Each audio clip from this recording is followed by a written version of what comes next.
안녕하세요, 마취과 의사 선생님들. 아네스테시아 앤 페리 오퍼레이티브 메디슨 채널에 다시 찾아주셔서 진심으로 감사합니다. 간이식 수술 중에 우리 마취과 의사의 심장을 가장 철렁하게 만드는 순간은 아마도 예측 불가능한 출혈을 마주할 때일 겁니다. 우리는 오랫동안 간질환 환자는 그저 피가 멎지 않는 환자라고만 생각해 왔습니다. 근데 정말 그럴까요? 사실 이 환자들은 출혈과 혈전이라는 양날의 검 위에서 아슬아슬한 줄타기를 하고 있는 것과 같습니다. 오늘 이 시간에는 그 위험한 균형을 실시간으로 들여다보고 목표 지향적 수혈을 가능하게 하는 아주 강력한 무기죠. 바로 ROTM에 대해 2025년 최신 지경까지 모두 담아서 완벽하게 정리해드리겠습니다. 자, 오늘 우리가 함께 살펴볼 내용들입니다. 먼저 혈액응고의 역설, 그 새로운 이해부터 시작해서요. 전체 그림을 보여주는 점탄성 검사가 무엇인지, 그리고 ROTM 판독법을 제대로 한번 마스터해 보겠습니다. 이어서 실제 임상에 적용할 수 있는 ROTM 기반 수혈 프로토콜과 특수상황 관리법을 다루고 마지막으로 핵심만 딱 짚어서 정리하며 마무리하겠습니다. 그럼 바로 시작해 볼까요? 네, 그럼 첫 번째 섹션 혈액응고의 역설입니다. ROTM 이야기를 본격적으로 하기 전에 우리가 왜 그동안 봐왔던 PT/INR 수치만으로는 부족함을 느꼈는지, 간질환 환자의 몸속에서 실제로 어떤 드라마가 펼쳐지고 있는지 그 근본적인 이야기부터 시작해야 합니다. 바로 이 질문이 오늘 우리가 풀어야 할 가장 큰 숙제이자 이 모든 논의의 시작점입니다. 말기 간질환 환자라고 하면 우리는 반사적으로 길어진 PT/INR, 낮은 혈소판 수치를 떠올리면서 출혈 위험에 대비하죠. 그런데 선생님들께서도 임상에서 많이 경험하셨을 거예요. 막상 수술에 들어갔는데 예측하지 못한 혈전이 생겨서 환자가 위험해지는 그런 아이러니한 상황들이요. 어떻게 이런 모순이 가능할까요? 그 답을 찾으려면 먼저 혈액응고 과정 자체를 현대적인 관점에서 다시 바라볼 필요가 있습니다. 자, 우리가 예전에 교과서에서 달달 외웠던 그 복잡한 폭포수 모델은 이제 잠시 잊으셔도 좋습니다. 실제 우리 몸속에서 벌어지는 혈액응고는 혈소판이 주인공인 한편의 역동적인 3막짜리 드라마라고 생각하시면 훨씬 쉽습니다. 1막, 개시 단계. 혈관이 닫히면 작은 불꽃처럼 소량의 트롬빈이 만들어집니다. 2막, 증폭 단계. 이 작은 불꽃이 기름을 만난 것처럼 주변의 혈소판들을 순식간에 깨우죠. 그리고 마지막 3막, 전파 단계입니다. 활성화된 혈소판 표면이 거대한 공장으로 변해서 트롬빈을 그야말로 폭발적으로 쏟아냅니다. 이 트롬빈이 피브리노겐이라는 재료를 피브린이라는 그물로 바꿔서 상처를 막는 튼튼한 혈전을 완성하는 거죠. 핵심은 이 모든 과정이 혈소판이라는 무대 위에서 일어난다는 겁니다. 바로 이 지점에서 간질환 환자를 바라보는 우리의 시각이 완전히 바뀌어야 합니다. 예전에는 그냥 간에서 응고인자를 못 만드니까 당연히 피가 나겠지, 이렇게 단순하게만 생각했잖아요. 하지만 이 인용문이 정확히 짚어주듯이 현실은 훨씬 더 복잡합니다. 그 복잡함의 핵심이 바로 이 재균형된 지혈이라는 개념입니다. 표를 한번 보시죠. 간 기능이 나빠지면 응고를 촉진하는 인자들이 줄어서 PT/INR이 길어집니다. 이건 우리가 다 아는 사실이죠. 그런데 진짜 중요한 건 바로 다음입니다. 응고를 막는 브레이크 역할을 하는 항응고 인자들도 정말 똑같이 줄어든다는 거예요. 결국 엑셀도 약하게 밟고 브레이크도 약하게 밟고 있는 아주 불안정한 차와 같은 상태가 되는 겁니다. 심지어 팩터 열, 8과 본 윌레브랜드 팩터 같은 인자들은 오히려 늘어나서 시스템을 혈전 쪽으로 슬금슬금 밀어붙이기까지 합니다. 결국 말기 간질환 환자의 몸은 어느 쪽으로 쏠릴지 모르는 매우 위태로운 균형 상태에 놓이게 되는 거죠. 자, 그럼 정리를 한번 해볼까요? 간질환의 역설은 이 두 가지 상반된 위험이 한 몸에 공존하기 때문에 발생합니다. 응고인자 부족과 혈소판 감소는 분명히 출혈 위험을 높이죠. 하지만 동시에 항응고인자 감소와 F8, VWF 증가는 시스템을 혈전 쪽으로 밀어붙일 수 있습니다. 이런 불안정한 균형 상태 때문에 아주 작은 자극에도 시스템 전체가 와르르 무너져서 대량 출혈이 생기거나 반대로 치명적인 혈전이 생길 수 있는 겁니다. 그래서 PT/INR 같은 단편적인 정보만으로는 이 환자의 진짜 상태를 절대로 알 수가 없는 겁니다. 전체적인 균형을 한눈에 볼 수 있는 훨씬 더 똑똑한 도구가 필요한 이유가 바로 여기에 있습니다. 자, 그럼 이제 그 똑똑한 도구가 뭔지 이야기해볼 시간이네요. 두 번째 섹션에서는 이 복잡한 혈액응고의 역설을 꿰뚫어보고 전체 그림을 파악하게 해주는 기술, 바로 점탄성 검사에 대해 알아보겠습니다. 우리가 수술 전에 루틴으로 확인하는 PT, APTT. 사실 간경변 환자에게는 오히려 우리를 함정에 빠뜨릴 수도 있습니다. 왜냐하면 이 검사들은 혈액응고라는 긴 드라마에서 딱 첫 장면, 응고가 시작되는 시간만 잴 뿐이거든요. 아까 말씀드린 혈소판의 역할이나 만들어진 혈전이 얼마나 튼튼한지, 또 너무 빨리 녹아버리지는 않는지, 이런 중요한 뒷이야기는 전혀 알려주지 못합니다. 실제로 연구들을 보면 PTINR이 아주 길게 늘어난 환자에서도 실제 트롬빈 생성 능력은 정상이거나 심지어 증가한 경우도 많다고 하죠. 이 비유가 아마 점탄성 검사의 모든 것을 설명해준다고 해도 과언이 아닐 겁니다. 기존의 표준 혈액 검사가 혈액응고 과정의 딱 한순간을 찍은 스냅샷 사진이라면 ROTM이나 TEG 같은 점탄성 검사는 혈전이 만들어지기 시작해서 점점 단단해지고 최고 강도에 도달했다가 결국에는 스르르 녹아서 사라지는 그 전 과정을 마치 한 편의 영화처럼 실시간으로 보여주는 거죠. 이 동영상을 통해 우리는 혈전 형성의 속도뿐만 아니라 그 혈전이 얼마나 튼튼한지, 그리고 너무 빨리 무너지지는 않는지까지 종합적으로 파악할 수 있습니다. 점탄성 검사에는 크게 두 명의 선수가 있습니다. ROTM과 TAG죠. 작동 원리에 약간 차이가 있는데요. ROTM은 컵은 가만히 있고 그 안에 핀이 회전하는 방식이고, TAG는 반대로 핀이 고정되어 있고 컵이 움직이는 방식입니다. 이 기계적 차이 때문에 ROTM이 수술실처럼 좀 부산한 환경에서도 좀 더 안정적인 결과를 보여주는 경향이 있어요. 하지만 ROTM의 진짜 강력함은 바로 이 분석 능력에 있습니다. 여러 가지 특수 시약을 써서 마치 우리가 채널을 돌려보듯이 응고 시스템의 각 부분을 따로따로 정밀하게 들여다볼 수 있다는 거죠. 이게 바로 간이식처럼 복잡한 상황에서 ROTM이 빛을 발하는 이유입니다. 자, 드디어 오늘 강의의 하이라이트입니다. 이 강적한 도구 ROTM의 결과를 우리가 임상에서 어떻게 읽고 해석하고 또 활용해야 하는지 판독법을 한번 제대로 마스터해 보겠습니다. 루템은 그냥 하나의 검사가 아니라고 말씀드렸죠? 여러 채널을 가진 스마트 TV라고 생각하시면 돼요. 각각의 에세이, 즉 분석법이라는 채널을 통해서 혈액응고 시스템의 각기 다른 측면을 동시에 그리고 아주 자세하게 들여다볼 수 있게 해줍니다. 간이식 수술에서 활약하는 주인공들을 소개해 드릴게요. 먼저 엑스템. 이건 우리 몸의 혈액응고 시스템이 전반적으로 잘 돌아가는지 보여주는 기본 채널, 뭐랄까 종합 뉴스 같은 채널입니다. 그리고 이 FIB템이 정말 중요합니다. 별표 5개짜리죠. 얘는 혈소판의 기능을 잠시 업시켜서 순수하게 피브리노겐, 즉 혈전의 뼈대를 만드는 재료가 제 역할을 잘하고 있는지 그 능력만을 따로 측정하는 아주 똑똑한 검사입니다. 출혈의 원인이 피브리노겐인지 아닌지 정확히 알려주는 명탐정 같은 역할이에요. AP템은 과다 섬유소 용해, 즉 혈전이 너무 빨리 녹는 문제를 잡아내는 특수 채널이고요. INTM은 내인성 경로, HEP템은 헤파린 효과를 감별할 때 사용합니다. 자, 이제 이 채널들에서 나오는 숫자들을 읽는 법을 배워야겠죠? 파라미터가 여러 개 있지만 딱 3가지만 기억하시면 임상에서 90%는 해결됩니다. 첫째, CT, 클러팅 타임. 말 그대로 응고가 시작됐는데 걸리는 시간. 이게 길어진다는 건 시동이 잘 안 걸린다는 뜻이니까 응고 인자가 부족하다는 신호입니다. FFP를 떠올려야겠죠? 둘째, A10, 10분 후의 혈전 강도입니다. 이게 왜 중요하냐면 최종 결과인 MCF를 30분, 40분씩 기다릴 필요 없이 10분 만에 혈전의 튼튼함을 미리 예측하게 해주는 아주 유용한 조기 경보 시스템이기 때문입니다. 셋째, MCF, 혈전이 최대로 튼튼해졌을 때의 강도입니다.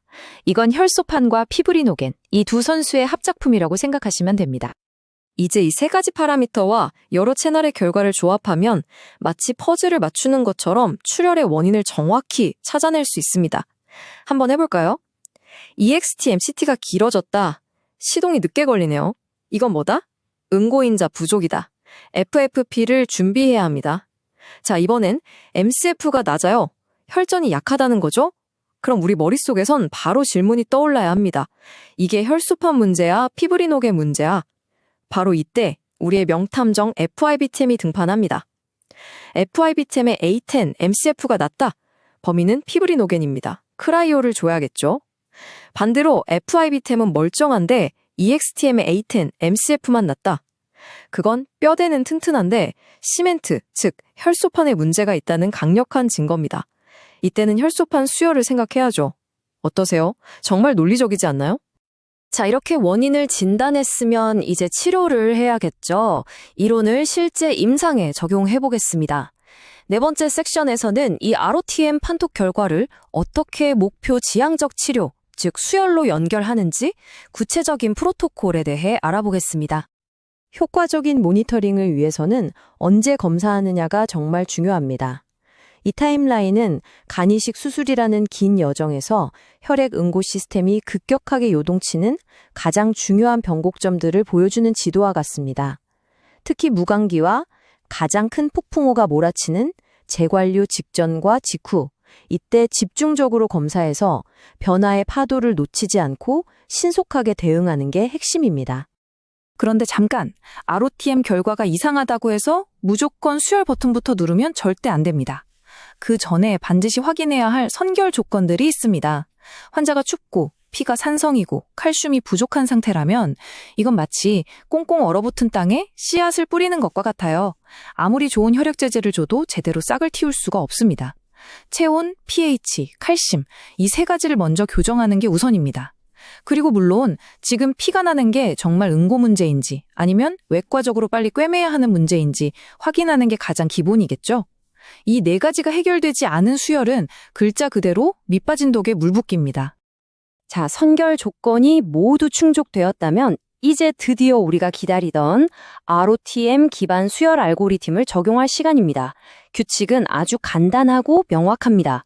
EXTM CT가 80추를 넘어간다?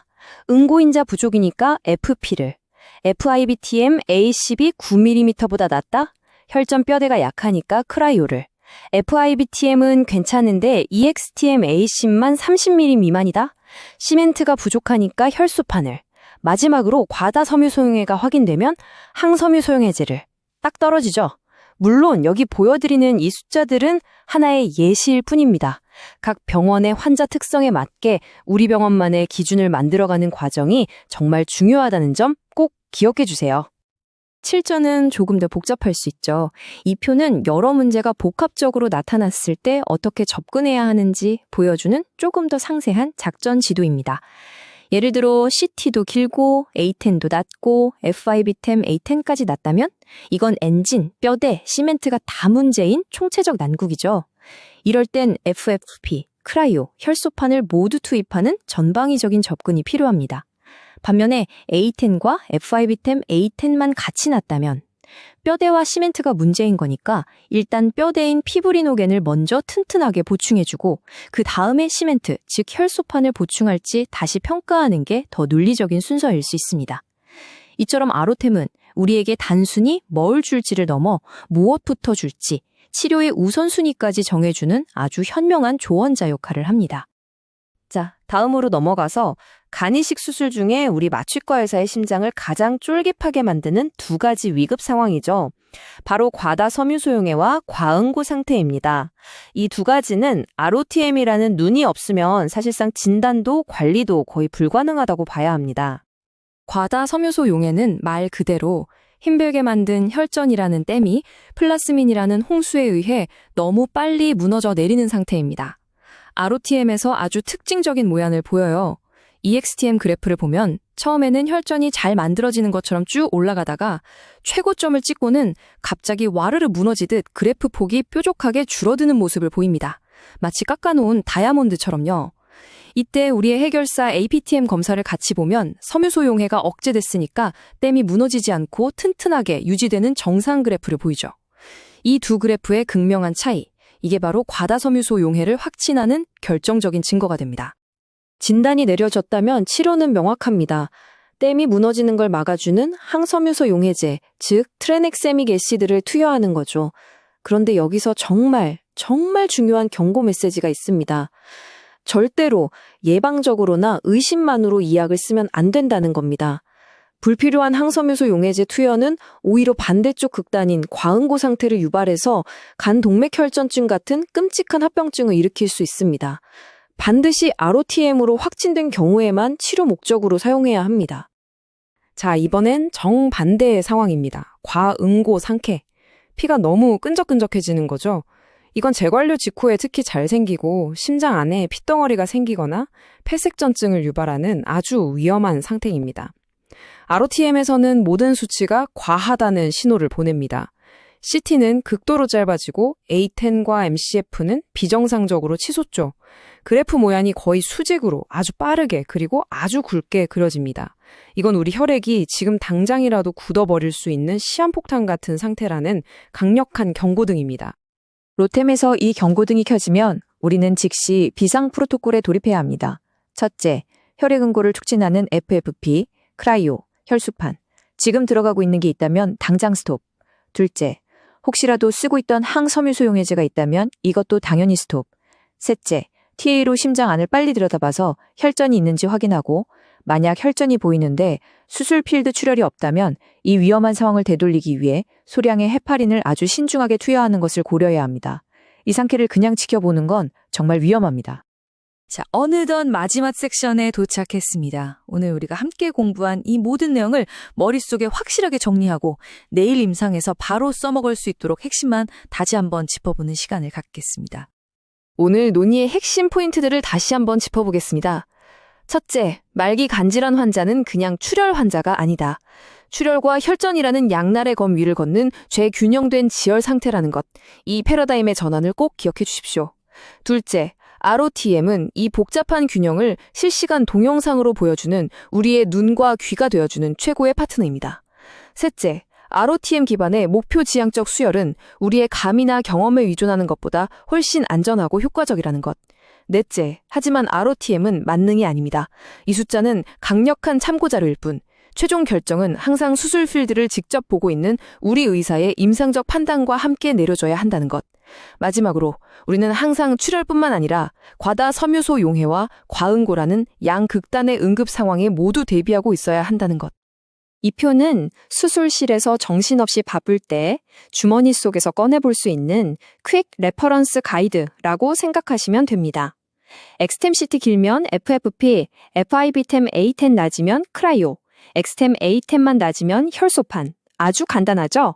다시 한번 강조하지만 이 역치값에 너무 얽매이지 마시고 우리 병원만의 프로토콜을 만들어가는 것이 최종 목표라는 점 잊지 마세요. 우리의 역할은 환자가 수술실 문을 나간다고 해서 끝나는 게 아니죠. 이식된 간이 제 기능을 찾기 전까지 환자의 혈액응고 상태는 수술 후에도 한동안 롤러코스터를 탈 수 있습니다. ICU에서도 이 불안정한 균형을 계속 주시하는 것이 정말 중요합니다. 오늘 우리는 나로댐을 통해 문제가 생겼을 때 반응하는 법을 배웠습니다. 하지만 여기서 한 걸음 더 나아가 보는 건 어떨까요? 이 풍부한 데이터를 이용해서 합병증이라는 불이 나기 전에 연기를 먼저 감지하고 선제적으로 개입하는 단계로 우리가 나아갈 수는 없을까요? 이것이 아마 우리 모두에게 주어진 다음 숙제이자 더 나은 환자 치료를 위한 새로운 목표가 아닐까 생각합니다. 오늘 정말 긴 시간이었는데 끝까지 집중해서 들어주신 마취과 의사 선생님들께 진심으로 감사드립니다.